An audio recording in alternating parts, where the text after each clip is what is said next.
বিজেপির কাছ থেকে টাকা নিয়ে ভোট কেটে বিজেপির সুবিধা করে দেবে। আচ্ছা, টাকা আমি তর্কের খাতিরে বলছি, ওরা আমি তো মামলা ঠুকে দিয়েছি জানেন তো। বড় নেতা জীবনে কোর্টের ধারে আসে নাই, ওই ডেট দেওয়া হয়েছে ডিসেম্বরের 29 তারিখে। কোর্ট ডেট দিয়েছে, বেটা যদি না হাজির হয় কোর্টের মাধ্যমে আইনের মাধ্যমে বেঁধে তুলে নিয়ে আসবো আমরা। ঠিক আছে, 30 কোটি টাকা নাকি আমরা নিয়েছিলাম এ কথা বলেছে। আমি ভাই ওই খিস্তির বদলে খিস্তির জবাব আমি দিতে পারি না, চোখের বদলে চোখ নিতে হবে, ওই রাজনীতি আমি করি না। তাহলে পৃথিবীতে তো সবাই অন্ধ হয়ে যাবে। আমাকে বলেছে টাকা নিয়েছে, আমি কোর্টকে বলেছি কিভাবে নিয়েছে একটু প্রমাণ করে দিতে বলুন, তা শেষ। আমি যদি টাকা নিয়ে থাকি তো প্রমাণ করে দিই। এবার আপনাদেরকে বলা যায় আমাদের বিরুদ্ধে তৃণমূল কিচ্ছু বলার নেই জায়গা, কোনো কিছু বলার জায়গা নাই, শুধু মিথ্যাচার ছাড়া। সেই মিথ্যাচারটা কি? বিজেপির কাছ থেকে টাকা নিয়েছে, বিজেপির সুবিধা করে দেবে।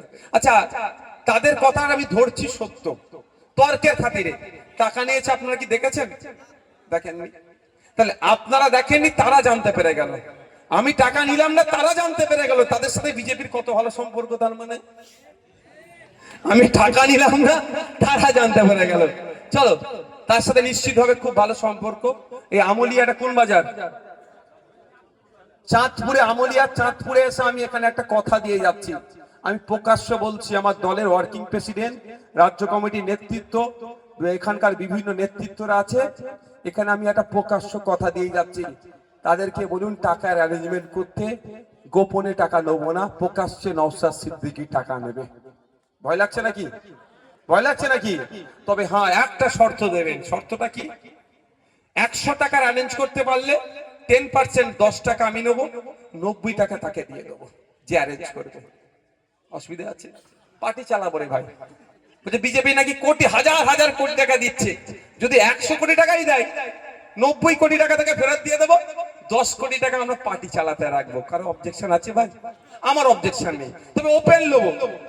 গোপনে হবে না ভাই। ফেস টাইমে কল করে শুভেন্দু অধিকারী, মমতা ব্যানার্জি রাতে তুই এটা বল, আমি রাত সকালবেলা এটা বলবো, চলবে না। অন স্টেজ হবে, হাতে টাকা তুলে দেবে, নিয়ে নেবো।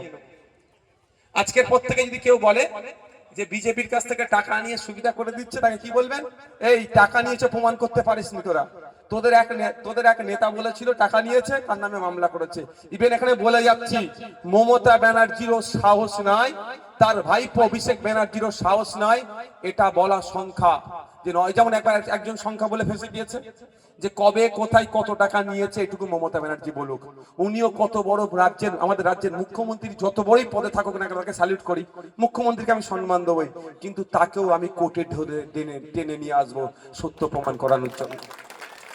কারো ক্ষমতা নেই করার, শুধু মিথ্যাচার করছে। আজকের পর থেকে মিথ্যাচার করলে বলবেন এই প্রকাশ্যে টাকা নেবে, উল্টে তোকে 90% দিয়ে দেবে, 10% পার্টি চালানোর জন্য রাখবে।